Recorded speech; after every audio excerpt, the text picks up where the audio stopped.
네, 오늘은 뇌전증의 예시와 진단에 대해서 알아보겠습니다. 벌써 이제 4차시네요. 네, 뇌전증의 가장 흔한 원인으로는 변형 뇌전증이 있습니다. 변형 뇌전증의 경우 복합 부분 발작이 자주 동반되며 기억이 소실되는 등의 증상이 발생합니다. 이 변형 뇌전증의 가장 큰 원인은 해마경화입니다. 이 해마경화 같은 경우에는 이제 전체 뇌전증의 50%를 차지합니다.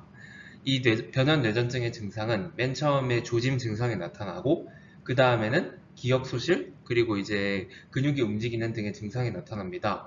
그 후에는 이제 경련이 중단되고 전신 발작이 나타나는 등의 증상이 나타납니다.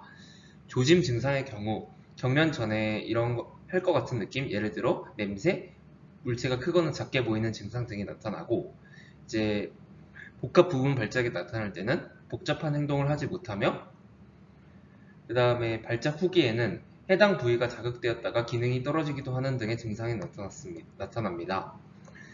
이 사진 같은 경우에는 이제 이 해마경화의 이제 영상 사진인데 이 해마의 손상으로 이제 크기가 작아지고 그리고 신호 강도가 증가하는 영상을 볼 수 있는데요. 이게 두 번째 영상 그리고 세 번째 영상입니다. 이 두 번째, 세 번째 영상에서 이 흰색 화살표로 나타나는 게 그 증상이라고 이런 사진 소견이라고 보시면 될 것 같습니다. 네, 이 변형 뇌전증이 발생하는 기전은 이제 복합 열성 경련, 약물 등으로 인해서 뇌 손상이 발생하면 이제 신경계가 이제 다시 재구성이 됩니다.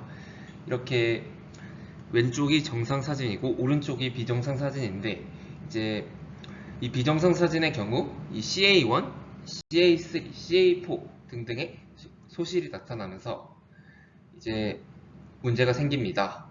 이렇게 문제가 생기고 일부는 정상인 이런 과정을 통해서 새로운 이제 신경로가 형성이 되는데 이런 것들로 인해서 변형 뇌전증이 발생합니다. 이 뇌전증의 경우에는 이제 다양한 영상 소견이 나타나는데 이 왼쪽 사진 FDG 펫에서는 이제 이렇게 대사하는 것들이 감소하고 이제 오른쪽 사진에서도 이제 조금 특이한 이런 소견이 보입니다. 네, 이제 마지막으로는 이제 발작의 구별에 대해서 간단히 소개해 드리도록 하겠습니다. 뇌전증이랑 가장 헷갈리는 게 시민성 발작이라는 증상입니다. 이제 시민성 발작과 뇌전증을 가장 쉽게 감별하는 방법은 이제 비디오 뇌파 검사라는 방법인데요. 근데 이렇게 감별을 해야 하는 이유는 치료 방법이 다르기 때문입니다. 뇌전증 발작의 경우 항경련제를 투여해야 하고 시민성 발작의 경우 정신과적 치료를 해야 합니다.